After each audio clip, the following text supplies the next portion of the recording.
दोस्तों 2016 में भारत की पनडुब्बी सिंधुरक्षक में हुए भयंकर विस्फोट से 18 सैनिकों की मौत हो गई।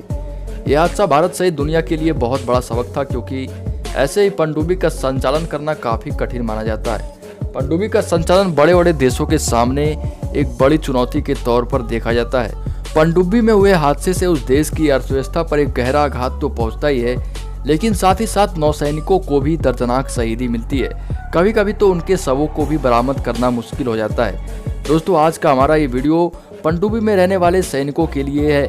वीडियो शुरू करने से पहले अगर आप इस चैनल पर नए विजिटर हैं तो सब्सक्राइब जरूर कर लें, ताकि आपको भविष्य में आने वाली हर एक वीडियो लगातार मिलती रहे। दोस्तों पनडुब्बी में सैनिकों की लाइफ आखिर कैसे कटती है, किन बड़ी समस्याओं से लड़ना पड़ता है, तो चलिए दोस्तों आगे बढ़ते हैं और जानते हैं विस्तार से। नौसैनिकों का जीवन बहुत ज़्यादा कठिन होता है। इनके मुताबिक जब ये किसी सीक्रेट ऑपरेशन पे होते हैं तो इनके मिशन टाइम लगभग 25 दिन के लिए होता है, और कभी कभी तो इनकी टाइमिंग 45 दिन तक बढ़ जाती है। और ऐसा इसलिए क्योंकि ये जब भी किसी खोजी अभियान पर जाते हैं तो दुश्मन पकड़ में नहीं आता है, उसकी गतिविधि पकड़ने में काफ़ी ज़्यादा समय लगता है। इनके परिवार वालों के पास सिर्फ इतनी ही सूचना होती है कि ये ड्यूटी पे हैं, और इससे ज़्यादा ना जानकारी होती है और ना ही देने की कोशिश होती है। इनके किसी भी सीक्रेट अभियान की जानकारी नौसेना मुख्यालय के 1-2 अफसर के पास होती है। नौसैनिक अपने घर से दूर, अपने बेबी बच्चों से दूर पानी के भीतर रहते हैं, और जब ये पनडुब्बी के भीतर होते हैं तो नहाने और दाढ़ी बनाने जैसे कामों से उन्हें मुक्त कर दिया जाता है।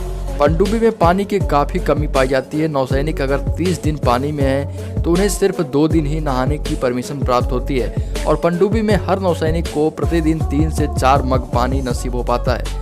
ब्लेड या नुकीली चीज़ों का इस्तेमाल करना सख्त मना है, इसलिए बिना दाढ़ी सेव किए ऑपरेशन में सहभागिता देनी होती है।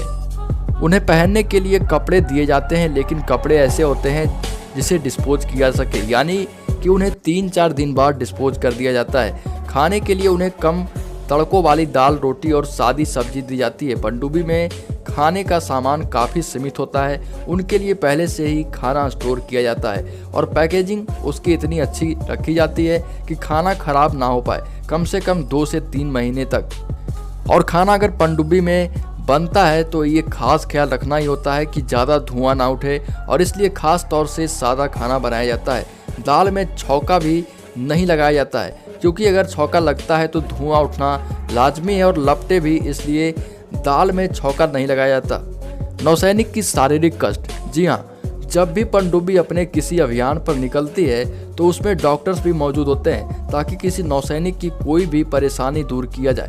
पनडुब्बी में आराम करने के लिए 2 कंपार्टमेंट मौजूद होते हैं, लेकिन कुछ नौसैनिक मिसाइल रूम में सोना पसंद करते हैं, क्योंकि ये पनडुब्बी के अन्य भाग के मुकाबले ठंडी रखी जाती है। पनडुब्बी में 2 महीने 3 महीने तक धूप का नामो निशान नहीं होता है, और इसी कारण नौसैनिक अपने किसी अभियान से जब बाहर आते हैं तो उनके हाथ पैर में जकड़न की समस्या आम बात होती है। गहरे समुद्र के भीतर लगातार गूंजती आवाज़ों के कारण नौसैनिक के कानों पर भी खासा असर पड़ता है, और इसलिए पनडुब्बी के भीतर मेडिकल टीम के द्वारा नौसैनिक का खास ख्याल रखा जाता है। दोस्तों ऐसी होती है सबमरीन लाइफ, और ये लाइफ इतनी मुश्किल सिर्फ हम सभी के लिए ही किया जाता है, ताकि हम और हमारा देश सुरक्षित रह पाए। तो दोस्तों पनडुब्बी में रहने वाले सैनिकों के नाम इस वीडियो को आप भी अपने साथियों में शेयर करें, और उन्हें भी बताएं आखिर कितनी कठिन होती है पनडुब्बी में सैनिकों की लाइफ।